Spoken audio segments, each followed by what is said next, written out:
Hello there! Welcome to our Bible verse vlog series once again.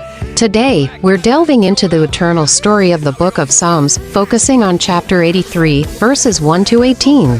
In this chapter we find a profound and powerful prayer for God's intervention in the midst of a nation's troubles. It's a reminder that even during the darkest of times, in which there is no hope or guidance, Psalm 83 in the King James Version is a prayer of Asaph, who earnestly pleads for God's intervention against the enemies of Israel who have collectively planned to annihilate them and eliminate their name.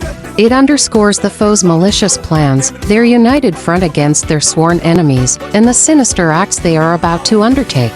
The psalm then desires for God's vengeance on these malevolent forces, asking that they be humiliated, defeated, and shamed for their deceitful actions. Ultimately, Asaph aspires that the consequences of these enemies' downfall should unfold God's immense authority and power. Verse 1-4, the opening passage of the psalm is Asaph's plea to God not to remain silent or indifferent to the enemy's actions.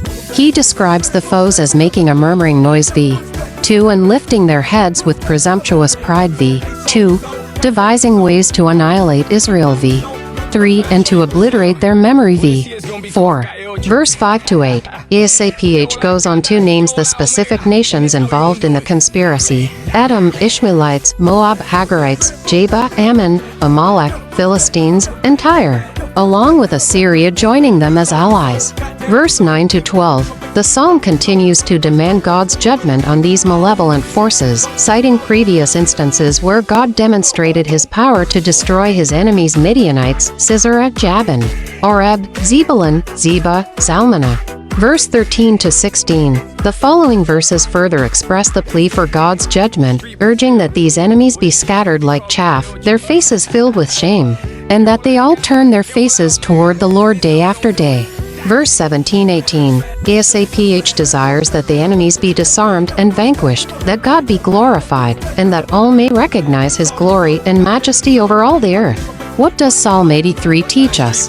Pursue them with your tempest. To the ancient Hebrew, there was nothing more powerful than the tempest or the storm. The psalmist prayed that God would not only defeat Israel's enemies, but also pursue and frighten them with his great power.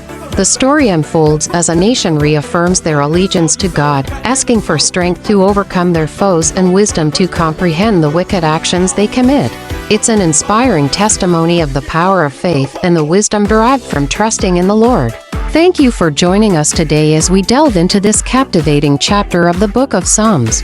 If you have found this video to be beneficial, please be sure to like, share, and subscribe for more heartening and uplifting content. Until we meet again, take care and remain in good health. Stay blessed.